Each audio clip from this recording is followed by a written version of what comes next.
My name is Paul Carroll, and I do intercultural business relations and intercultural contract negotiation training. Say you're a company who routinely does importing of goods from other countries like China, India, the Middle East, or maybe you're an entrepreneur, and you do importing of goods for resale here in Russia. You must have heard that certain companies have lost a lot of money dealing with China, that they have made some investments in production of a product or importing of a product, and something went wrong with the contract, something went wrong with the deal, something was unexpected, and they lost a lot of money. We will make this so this does not happen to you. We will teach you the keys so this does not happen to you. Your money will be profit. Maybe you have specific questions. I'm going to give you a list of questions that you might have, and then we're going to even explore an answer to one of these questions. Identifying manufacturers' capabilities in the written communication or in a personal meeting with them. Who they really are. Are they a manufacturer or a reseller? How should we start negotiations with a potential supplier to find out who they really are? This is a big one, number 4.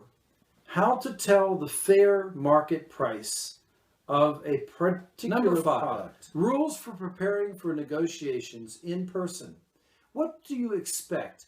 What would happen in this meeting? And how to anticipate the things that might happen. Number 6, how to position yourself in the negotiations to get the proper terms, to get the things that your company needs to make money.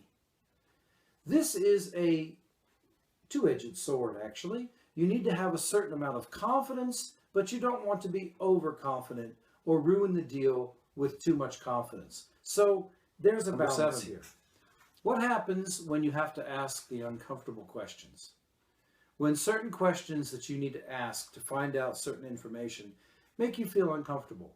Is there a way to handle this? Number 8, negotiations psychology.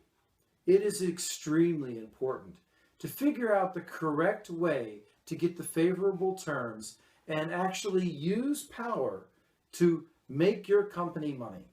This is very important, and we will cover this with you. Number 9, is it possible to make them invest in promotion of a Chinese manufacturer or product in Russia? So, is it possible to ask the Chinese company to invest in promotion of their product that you're planning to sell? The answer is yes, but it has to be done using intercultural business relations. Number 10, the ultimate goal, the terms of your delivery. How to get the products of an adequate price with the right terms for delivery so that your company can make money. It's extremely important to minimize your own expenses. Are there tricks for doing this? Yes, there are, and we will teach you these. Number 11, one of my clients that I work with was asked to pay 100% cost before delivery. Is this acceptable? The answer is no, it's not acceptable. How would you tell the supplier, if it's a Chinese supplier or maybe a supplier in India, how would you tell them that this is not acceptable? How would you negotiate the deal properly so that it can be the terms that you need?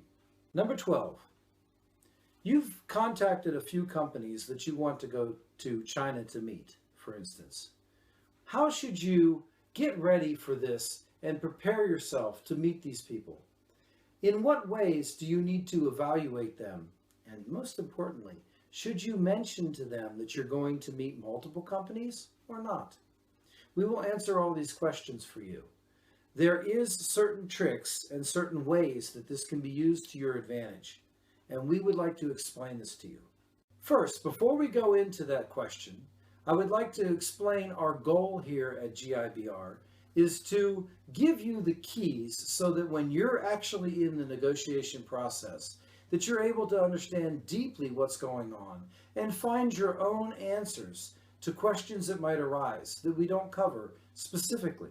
We will cover specific answers, many of them, but we want to give you deep understanding of the negotiation process with each individual culture so that you can then use this to work in the negotiations. So, our goal is that you feel prepared, confident, and ready for the negotiation when you go to these countries to negotiate. Here's the question. Tell the fair market price.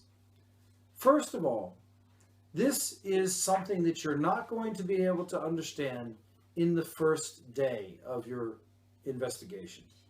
It is a process that you will need to work at over a period of days. At the end of the period of days, you will have a very good understanding of the fair market price and be able to use this information to get the proper deal that you need.